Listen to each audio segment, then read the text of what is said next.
Eu acho que hoje os filmes que mais me dão medo são filmes de terror, que não, assim, que não lidem necessariamente com o sobrenatural, mas que lidem com maldade, que lidem com a maldade humana, sabe? Isso eu acho que quanto mais velha eu fico, mais atemorizada eu fico.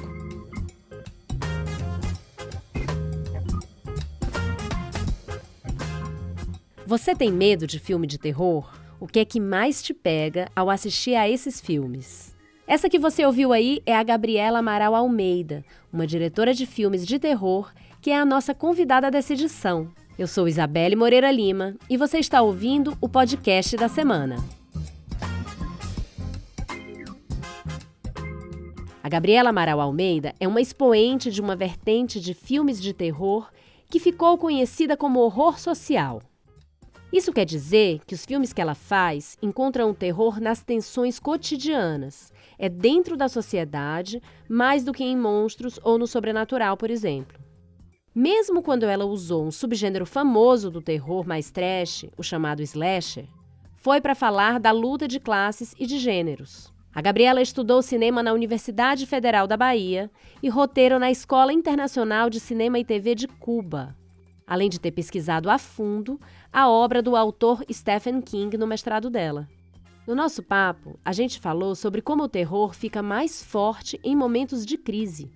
A gente conversou também sobre os subgêneros desse universo, sobre o que realmente dá medo nesses filmes e sobre como tem ainda muito preconceito contra o terror e o horror, apesar do sucesso de público.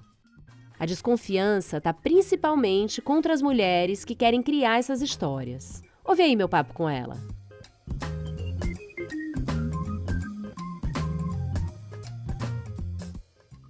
Gabriela, muito bom ter você com a gente. Obrigada por ter topado bater esse papo. Muito obrigada, Isa. O prazer é meu. Vamos nessa. Historicamente, o terror no cinema acompanhou crises sociais, né? Começando lá com o expressionismo alemão, no pós-Primeira Guerra, que é considerado o berço do horror por muitos pesquisadores. A gente vê um auge também com o slasher americano, nos anos 70 e 80, como uma volta do conservadorismo no país. E na última década, a gente viu uma retomada forte do gênero, com muitos novos expoentes, inclusive aqui no Brasil. Então eu queria te perguntar se dá para dizer que isso segue a tendência de uma crise na sociedade. Queria saber qual é a sua opinião. Definitivamente. O terror / horror e os derivados são gêneros que se alimentam muito da ansiedade, né? De uma certa ansiedade coletiva com uma novidade ou um novo status de organização, de comportamento que ainda não chegou. Então, o horror, essa família de gêneros, ela sempre floresce, né, entre o fim de uma coisa e o não começo de outra. Então, a gente está, por exemplo, em terreno instável, e essa instabilidade se traduz em ansiedade, e essa ansiedade se traduz em narrativa, né? Interessante você falar do slasher nos Estados Unidos, porque ele é bastante conservador. Um dos elementos do conservadorismo do slasher tem a ver com a epidemia de AIDS, né? Então a gente tinha as mocinhas, as final girls, que são as personagens que sobrevivem a tudo aquilo, que eram sempre as virgens, né, as virginais, as que não cediam aos prazeres da carne, ao sexo. Isso tem muito a ver com o medo do sexo, né, que estava na sociedade nesse momento. Mas você tem a absoluta razão. Esse espaço, esse não lugar que gera essa família de ansiedades, que gera essa família de histórias. Sim. Será que agora, então, a gente pode ver, sei lá, a ascensão da direita em muitos países do mundo, né? Nós saímos de um governo de direita também. Será que é isso que tá pegando para as pessoas? Sei lá, tem tanta crise, né, que a gente pode tirar daí. A pergunta é boa, porque soma-se a isso, né, as questões de crise política, comportamental. A gente está diante de uma crise ecológica sem precedentes. Então, a gente está... Estão aí os cientistas gritando e tentando chamar atenção para o problema que é o aquecimento global, para o problema que são, né, o desmatamento. A gente está vendo alguns exemplos, né, de enchentes, incêndios agora no Havaí, coisas assim terríveis e politicamente os políticos têm uma resistência em aceitar, né, que isso é fruto desse capitalismo descontrolado, desmatador, enfim, resiste a esse pensamento a longo prazo, e isso causa muita angústia, né, muita ansiedade. Eu acho que sim, que a gente está passando... Eu me sinto em terreno instável em várias instâncias. E essa instabilidade gera ansiedade, que gera... Ou seja, que traduz-se mitologicamente, miticamente, como narrativas... vamos chamá-las de gênero, mas de medo, né? Narrativas de ansiedade, narrativas de medo, né? Uhum. Alguns pesquisadores do gênero consideram que o que você faz é chamado de horror social. Você justamente usa elementos de tensão da sociedade, de situações cotidianas, como elementos centrais das suas histórias, né? Então, primeiro eu queria saber como você vê essa leitura do seu trabalho, se você concorda, e depois, como é que você identifica que uma situação pode ser combustível para o seu trabalho? Muito boas as perguntas. Primeiro, vou falar sobre a denominação, né? Eu acho que a denominação, para quem escreve, para quem está criando, filmando, ela não tem muita diferença. Tem muita gente que fica chateado, né, com as denominações. É porque o horror é o horror elevado, né? É o horror social, é o horror highbrow horror, né? Que seria um horror melhor. Eu acho que são denominações que elas servem mais para difusão, elas servem mais como uma ferramenta de entrada do gênero na sociedade, né, entre jornalistas, formadores de opinião, com o público, do que conosco, né, que fazemos as histórias. Então eu acho que são, enquanto essas denominações estiverem tentando arejar e facilitar, né, o trânsito entre o filme ou a história e o público, tá tudo certo. Eu acho que não há problema. Eu não vejo problema nenhum nos teóricos chegarem a denominações que facilitem o consumo do gênero, né? Porque muitas vezes a gente fala, eu faço filme de terror, e as pessoas, né, costumam achar que é um terror apenas trash. E uma nota, o terror trash não é menor, tá? Mas não é apenas isso o terror, é a isso que me refiro. Então eu acho que esses termos ajudam a entrar, né, no público, em um público mais resistente, em um público que tenha mais preconceito com o gênero, porque existe, né? Existe muito preconceito com o gênero. E aí você fala, me pergunta como é que eu identifico. Eu não sei te dizer. Por que eu não sei te dizer? Porque não funciona muito para o processo criativo essa identificação. Por exemplo, eu vou identificar aqui um tema e depois eu vou puxar uma história e aí eu vou usar esse ou aquele tempero do gênero. Acho que não funciona muito assim. Eu acho que no meu processo criativo, pelo menos, eu vou pela angústia, eu vou pelo que está no inconsciente. Então eu vou pelo que está um pouco no ar. É óbvio que o processo de escrita ele é muito extenso, tem muitas etapas. Então eu posso começar escrevendo dessa forma, mas em algum momento eu vou retornar ao texto com essa ferramenta mais analítica e identificar os temas, né? Mas geralmente é uma imagem, uma sensação, para mim, né? No meu caso, o que dá ignição a uma história. Não significando que eu não volte a a identificação do tema, como você mesma falou, mas ela não é nessa ordem, né? Tipo, de uma situação eu pego uma história. Não funciona muito bem assim. Entendi.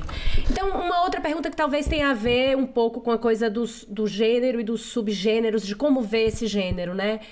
Sei lá, no passado a gente sempre colocou o terror numa caixa restrita em relação ao que seria esse gênero, como você mesma falou do terror trash, né? E à primeira vista, um filme como Animal Cordial talvez não entrasse nesse pacote, mas hoje ele é visto como um filme de terror. Você acha que essa maior abrangência ajudou o gênero a chegar a mais gente, de repente? Eu acho que sim. Eu acho que definitivamente. No Animal Cordial, para falar do filme que você cita, eu gosto de achar que eu trabalhei em um slasher.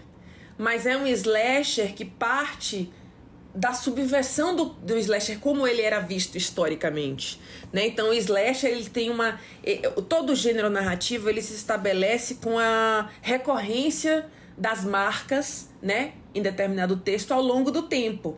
Então o gênero, ele não nasce antes da recorrência dele, ele nasce porque há uma recorrência dessas marcas, né? Então o que é o slasher? O que a gente entende como slasher historicamente? É um filme onde o corpo da mulher é punido, né? Você tem ali uma exposição, uma violência gráfica muito colocada no corpo feminino. Então você tem os desmembramentos do corpo feminino, você tem a decapitação, tudo gira em torno desse corpo. E esse corpo feminino, ele é, não raro, ele é punido, como a gente estava falando até antes, por conta de sua sexualidade, por conta da sua liberdade. Em Um Animal Cordial, há vários, né, há uma indicação de que o grande corpo sacrificado é um corpo masculino, na verdade, não é um corpo feminino. O corpo feminino, ele ganha potência a partir do momento que ele experimenta o sexo. E desse slasher histórico, me vem, claro, uma vontade de fazer o slasher que eu nunca vi como diretora, como escritora. Me vem o contraponto, né, as questões que eu considero arcaicas no tempo que a gente vive hoje, que é não punir o corpo feminino, dar uma outra relevância ao corpo feminino, mas é, ironia das ironias, o próprio slasher que me motiva a fazer esse filme, né? Ele tem toda uma, como eu posso dizer assim, uma maquiagem, uma roupa de slasher, né, que é dentro do gênero horror, terror, um dos gêneros mais pulp, mais de entretenimento, e isso me agrada bastante. Você ter esses cavalos de Troia no horror, sabe, que eu acho interessantíssimos. E ao mesmo tempo eu tô ali interessada também, além do efeito anímico, né, do susto, do medo, do coração acelerado, eu estou interessada também em questões da minha sociedade, da minha existência como mulher nessa sociedade, da minha existência como mulher de classe média nessa sociedade. Então, não tem por que restringir. Eu acho que os filmes mais interessantes, para mim, como realizadora, na história do cinema, são os filmes que conseguem unir essas duas coisas, né? Você está narrando uma história que é reflexo do tempo, mas você, ao mesmo tempo, tem personagens numa jornada, vamos chamar aí de jornada do herói, que te chama ludicamente a participar do filme, não só intelectualmente, né? Então essa junção na feitura de um filme me interessa muitíssimo, né? Muito legal. Você quer dar um nó no slasher também, né? Também, que é um gênero que eu vi tanto, Isa, mas eu assisti tanto esse gênero e, claro, conforme eu cresço, eu vejo quais são os absurdos, né, que estão ali, os absurdos discursivos, digamos assim. Mas é uma vontade de trabalhar com ele e de, ao mesmo tempo, dar um nó nele, né?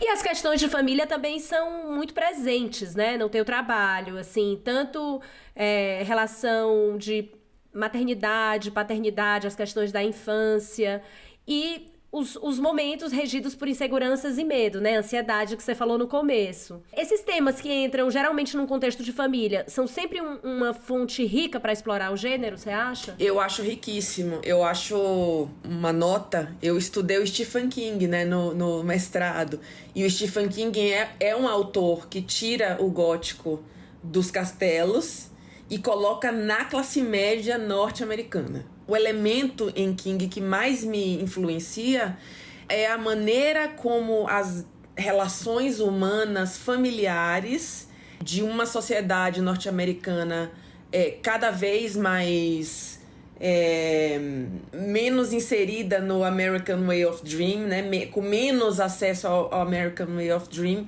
como essas relações elas são corruptíveis, né? Elas são corrompíveis. Então eu acho que o horror de Stephen King, ele vem como uma metáfora dessa corrupção da família norte-americana. E para mim é quase como se eu tivesse lido e estudado King por muito tempo para que isso não me influenciasse a ver a família brasileira também como, né, como uma unidade frágil. ela é frágil à classe média, né? Ela é frágil às mudanças políticas, ela é frágil às mudanças econômicas do país. Ela é a classe trabalhadora, né? A classe média, ela é a classe trabalhadora. E como essa fragilidade, ela pode ser explorada com a alegoria do horror muito bem, né?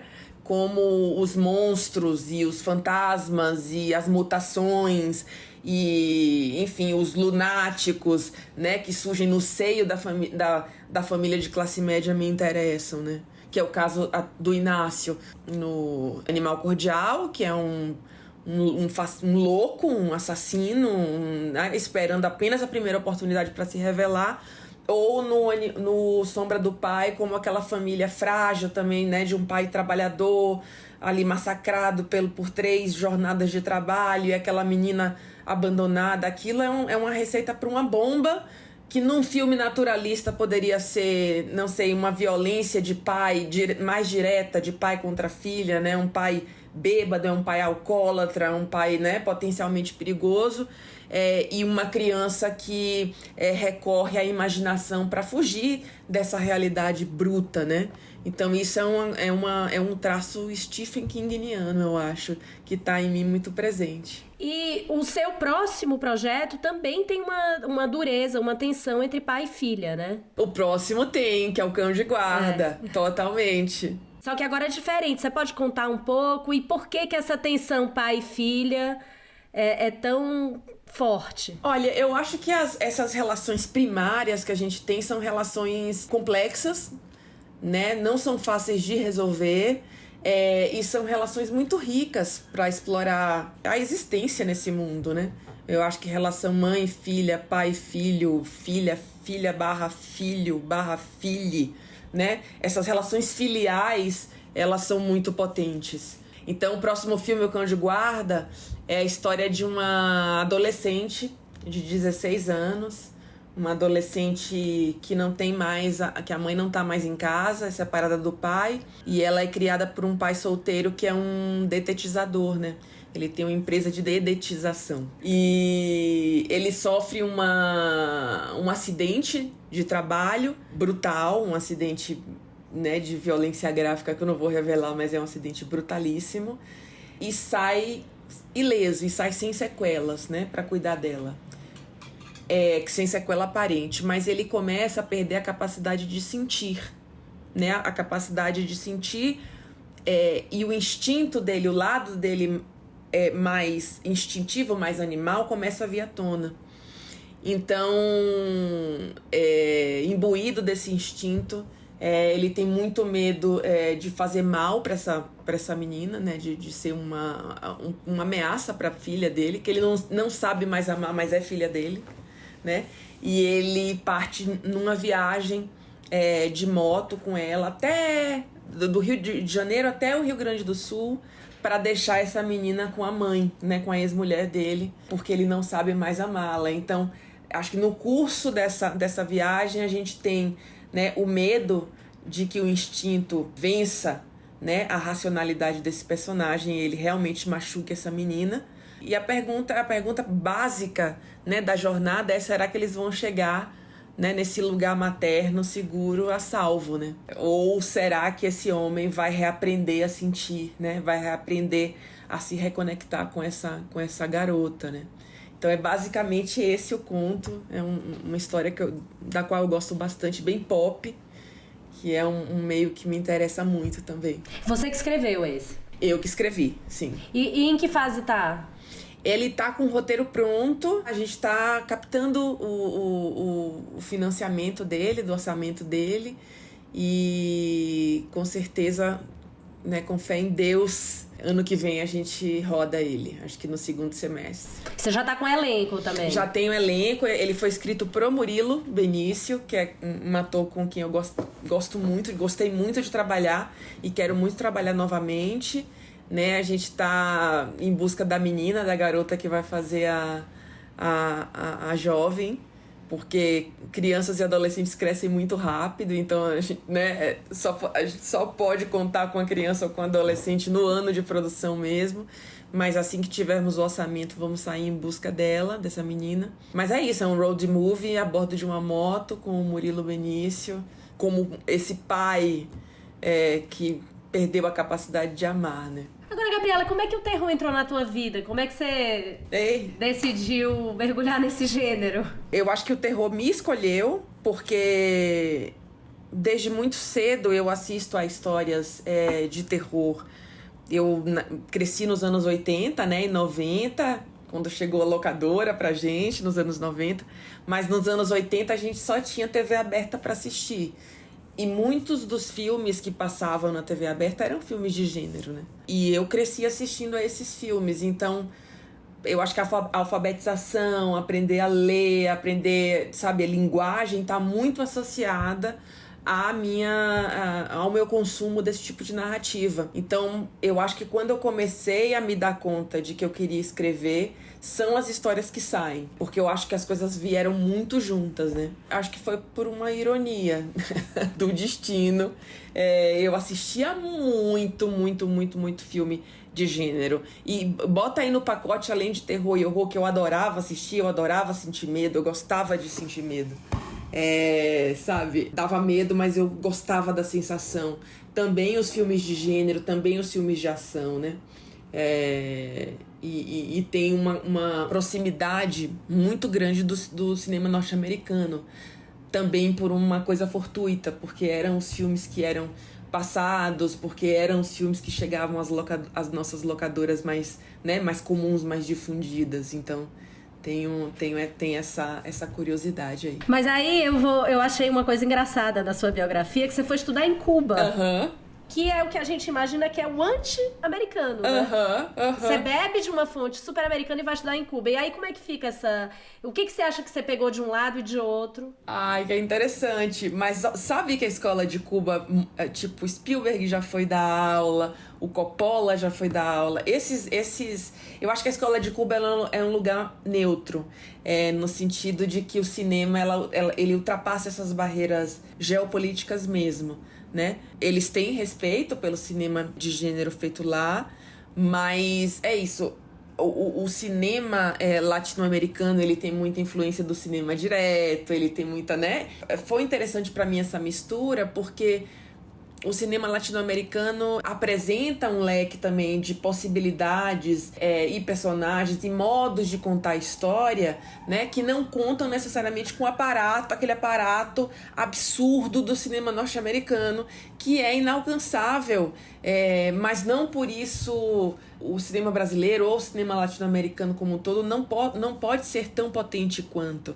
Então eu acho que do cinema norte-americano eu sempre peguei a fabulação, a imaginação, e do cinema latino-americano, onde Cuba foi muito importante para mim, você tem toda a razão, os arquétipos latino-americanos, a possibilidade de criação de poética, né, não com orçamentos inflados, mas com orçamentos contidos. A criatividade do cinema latino-americano é uma coisa... E tanto que aqui no Brasil há muitos realizadores fazendo horror. Eu não sou a única, né? A Anita Rocha da Silveira, o Marco Dutra, a Juliana Rojas, o Kleber Mendonça Filho, né? Todos esses realizadores eu acho que têm um respeito por cinema, né? Independente de onde esse cinema venha. E eu acho que uma consciência do que é referência e do que é cópia também, que são coisas diferentes, né? Existe um preconceito, né? Não sei se você já sentiu isso, se você concorda, mas desse ser um gênero menor, mais barato. Mas pelo que você tá falando aí, com as referências que você tá dando, uma furada, né? Fala aí sobre isso. Tem preconceito. Eu acho que os filmes, por exemplo, na minha carreira com filmes de gênero foi muito difícil entrar em festivais. Os primeiros festivais que aceitam lá, estamos falando do começo dos anos 2000, né? Então são festivais mais de nicho, festivais fantásticos. Depois esses filmes começa-se a ver esses filmes como filmes, né? Filmes, não importa o gênero. Porque eu acho que o cinema de gênero, ele tem o cinema de horror, terror, ele tem um caráter disruptivo, ele trabalha sempre com temas ligados à morte, por essa razão, ele é um cinema, quando bem feito, filosófico. Ele é um cinema de reflexão sobre o estar vivo, sobre a morte. Então não são filmes necessariamente fáceis de digerir. E eu acho que a crítica, tanto nacional, que foi difícil, quanto a crítica internacional, e vamos colocar aí no balaio os selecionadores de festival, né? Quem legitima os filmes, demorou a ver esse potencial cinematográfico. Quantas pessoas acham, né, que Zé do Caixão é um realizador menor? Zé do Caixão precisou ser valorizado fora, né, para que a gente visse os filmes como filmes, né? O mesmo acontece com o Hitchcock. O Hitchcock precisou ser valorizado na carreira do cinema para que a crítica internacional começasse a vê-lo como um autor. E não só, né, porque realizava filmes de gênero, filmes de suspense, filmes de ação. Então eu acho que é uma... E aí, fechando o ciclo até dessa entrevista, começando com a tua primeira pergunta, no que os jornalistas e teóricos ajudam com essas novas definições? Ajudam a fazer com que esses filmes sejam mais palatáveis aos olhos do público. É um filme de horror social, vou dar uma chance. E as pessoas vão e gostam e veem mérito, né? Do que só um filme de horror, só o horror, né? Só essa palavra. Eu acho que é uma questão de educação, Isa, de educação cinematográfica mesmo, sabe? Eu acho que a insistência e até o volume de filmes que a gente está tendo desse gênero, não só dos Estados Unidos, mas do mundo inteiro, da América Latina inteira, tem feito com que as pessoas deem um passo, façam um recuo para ver a pintura de uma forma, né, mais nítida. Eu acho que preconceito sim há, principalmente quando são realizadoras fazendo esse tipo de filme, há muito, né? Então já ouvi toda sorte de coisas, tipo, como você fez um filme tão violento, né? Como se a arte tivesse gênero. A arte não tem gênero, né? Gênero que eu digo feminino, masculino. Mas há muito preconceito. Sim. Agora tem mais mulher entrando nessa área, não tem? E fazendo mais? Bastante. Mas eu te digo que só não houve antes, porque cinema é um negócio caro, não tem a ver com sensibilidade, não tem a ver... O primeiro romance moderno de horror é de uma mulher, é o Frankenstein de Mary Shelley, né? É da Mary Shelley, não é... Porque literatura é barata, literatura você faz no ambiente doméstico, literatura você não precisa... necessariamente para fazer um livro, você pode se sacrificar para fazer o primeiro livro sem precisar de dinheiro. Cinema não é assim. Cinema uma arte que está inserida ali numa lógica capitalista, que é brutal você fazer o primeiro filme. O segundo, é brutal você como diretora chegar a filmes de maior orçamento, né? Digo por mim, eu demorei muito tempo até, né, conseguir produtores que quisessem encarar o valor dos próximos filmes, porque eles tendem a subir, porque a ambição das histórias tende a crescer, né? O tamanho das histórias tende a crescer, e isso é normal para qualquer artista. Mas quando a gente está falando de diretoras, isso é um problema a mais, né? Então eu te digo, só tem mais mulher agora dirigindo e acessando, né, esse meio por conta da grana que era fazer um filme antes, não por conta da nossa intimidade com o gênero, pelo contrário. Eu queria, para terminar, recuperar uma coisa que você falou antes, que quando você começou a assistir, na sua alfabetização audiovisual, também nos anos 80 e 90, você gostava de sentir medo. Eu queria saber se você continua gostando de sentir medo e se você ainda assiste coisas e sente medo, e que coisas são essas? O que ainda te dá medo? Ai, que pergunta boa. Acho que a maior razão pela qual eu continuo assistindo filmes de terror, seja qual for, do mais vagabundo ao mais culto, ao mais cult, porque eu acho que isso me remete àqueles anos. Eu acho que isso me remete à infância. É muito difícil me fazer sentir medo. Muito difícil. Eu acho que hoje os filmes que mais me dão medo são filmes de terror, que não lidem necessariamente com o sobrenatural, mas que lidem com maldade, que lidem com a maldade humana, sabe? Quanto mais velha eu fico, mais atemorizada eu fico. Eu acabei de assistir a um filme australiano, Fale Comigo, que tá agora no cinema, e ele é um filme que usa elementos do sobrenatural, mas usa de uma forma a reforçar o total desespero, a total solidão de uma juventude de hoje. Então a gente tem uma premissa sobrenatural, que são amigos que se reúnem, né, para conjurar espíritos através de uma mão sagrada lá que alguém descobriu. É uma premissa bem, né, bem filme farofa, mas essa vontade de conexão, né, com espíritos também é uma vontade de conexão com os pares, né? Também é uma vontade de conexão com amigos, também é uma vontade de conexão com os pais que não se realiza. Então, eu acho um filme extremamente potente. O que me dá mais medo nele é a solidão. É um retrato muito contundente da solidão contemporânea. E isso me dá, não é aquele medo de gritar, mas é um negócio que entra por debaixo da pele, sabe, Isa? Que fica em você ali debaixo da pele. Esse tipo de filme me deixa bastante mexida. Mexe bastante comigo. É um filmaço. Eu acho um filmaço. Muito bom. Super obrigada, viu, por ter topado. Ai, foi ótimo. Se você quer saber mais sobre terror, eu te convido a ir ao site da Gama. A gente preparou uma edição completa sobre esse tema. A começar por uma entrevista com Rafael Montes, que é autor de livros de suspense que flertam com o terror psicológico. Ele tem ainda no currículo a série Bom Dia, Verônica, que é um sucesso da Netflix, protagonizado pela atriz Tainá Miller. A gente traz também uma reportagem sobre os influencers do terror. Você sabia que eles estão por aí? Assim como os diretores do filme Fale Comigo, os influencers de terror nascidos na internet veem o trabalho ser absorvido pela indústria do cinema e da TV. A gente traz também um listão para você dar uma chance aos filmes desse gênero. É uma seleção de 31 longas-metragens de horror divididos por subgêneros e temas, para inspirar novos espectadores a se jogar nos filmes de medo. E tem ainda o nosso bloco de notas com muitas dicas e referências que a equipe usou para montar a edição. Se você gostou deste podcast, eu te convido a ouvir outros episódios. Tem muita entrevista interessante com gente bacana. Para ter uma ideia, a gente já falou com a Mariana Valente, do Internet Lab, sobre a misoginia nas redes sociais. Ela acaba de lançar um livro sobre o assunto. Com o José Bortolucci, sobre o romance que ele escreveu sobre o pai caminhoneiro. E com a psicanalista e escritora Ana Sui, sobre traição. Em plataformas de áudio como Spotify e o Deezer e no site da Gama, você pode ouvir o podcast da semana. Com roteiro e apresentação de Isabelle Moreira Lima, este é o podcast da semana. A cada 7 dias, um tema novo para você. Até semana que vem!